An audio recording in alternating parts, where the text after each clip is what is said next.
Mari kita berdoa.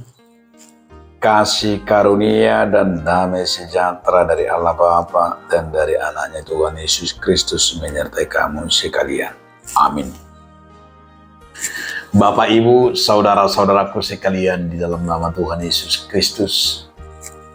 Sebelum kita beraktivitas, marilah kita mendengarkan firman Tuhan yang tertulis dalam kitab Yesaya 44 ayat 21. Ingatlah semuanya ini, hai Yakub, sebab engkaulah hambaku, hai Israel. Aku telah membentuk engkau.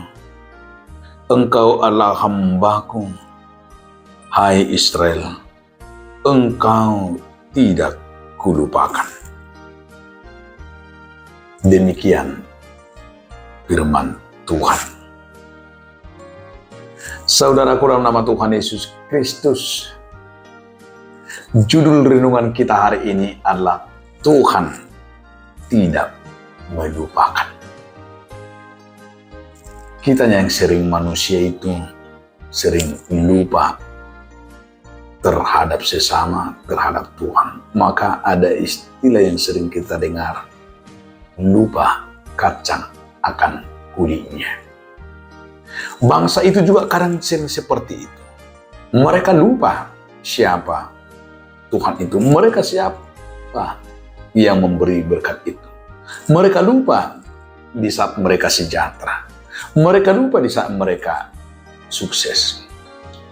Maka kita sering mendengarkan istilah lupa kacang akan kulitnya karena menggambarkan dia lupa sejarah, lupa dari tradisi, lupa keberangkatan.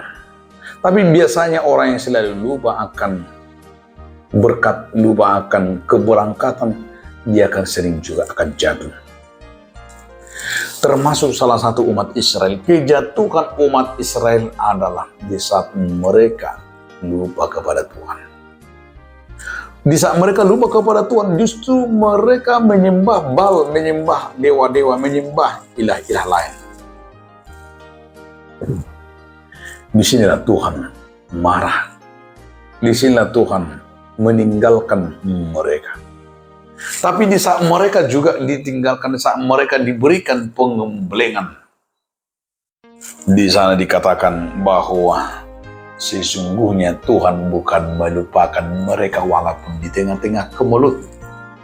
Tetapi sesungguhnya adalah cara Tuhan untuk menegur. Cara Tuhan untuk membuat mereka sadar. Ini sebuah cinta kasih sayang Tuhan bagi umat pilihannya. Karena kita akan berkata, bangsa yang dicintai, umat yang pilihannya akan sering akan diingatkan, akan dinasehati, akan diberikan bimbingan. Orang tua yang sayang terhadap anaknya pasti akan dinasehati. Orang tua yang sayang kepada orang tuanya akan dimarahi jika saat jatuh, di saat dia adalah melakukan kejahatan dan juga melupakan nasihat orang tuanya, dia akan diberikan yaitu konsekuensi, akan diberikan yaitu teguran. Ya, tapi teguran itu untuk mengingatkan supaya kembali ke jalan yang benar, supaya ia kembali jangan terus terkubang di dalam dosa itu. Tapi justru sesungguhnya lah orang tua itu tujuannya satu, anaknya dapat berubah, dapat hidup, dapat menjadi anak yang baik, tidak terkena oleh godaan-godaan dunia ini. Seorang anak yang patuh, seorang anak yang tahu bahwa orang tuanya sayang kepadanya, itu dia akan tidak melawannya. Kenapa? Karena semua kasih sayang orang tua itu adalah tercurahkan kepada anaknya. Karena orang tua itu sesungguhnya Allah sayang kepada anaknya. Tidak ada orang tua yang tidak sayang kepada anaknya. Mana ada orang tua yang benci? Mana ada orang tua? Artinya jauh dari situ kasih sayang Tuhan bagi orang yang setia, orang yang percaya. Tetapi Tuhan mau mengingatkan bahwa Tuhan itu tidak pernah lupa, bahwa Tuhan selalu mengingat karya ciptanya, karyanya terhadap kita. Maka dia menginginkan pertobatan dan perubahan, kembali ke jalan yang benar, kembali ke jalan Tuhan. Itu yang sesungguhnya yang Tuhan harapkan dari kita.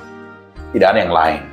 Tetapi kita sering melihat itu adalah hanya sebab, karena itu adalah sebab adalah penderitaan. Tetapi justru sesungguhnya Tuhan itu menghapus dosa-dosa umatnya, dosa-dosa kita dengan karya keselamatan Yesus Kristus. Sesungguhnya kita harus sadar itu, bahwa itulah bagian persembahan Tuhan yang diberikan kepada kita. Maka jangan pernah melupakan Tuhan itu. Jangan pernah melupakan berkatnya. Tapi ingat satu hal, bahwa Tuhan tidak pernah melupakan kita. Tapi yang paling dikurangi yang luar biasa bagi kita, di saat kita mau mengubah hidup kembali ke jalan Tuhan, itu begitu berbahagianya, senangnya. Tuhan itu mengharapkan kita kembali ke jalan yang benar dan kembali ke hadapan Tuhan. Tentu disinilah harapan daripada Yesaya kepada umat Israel agar mereka mengubah dan bertobat. Amin. Terima kasih Tuhan atas firman yang menyatakan kepada kami, Tuhan tidak pernah melupakan kami. Amin.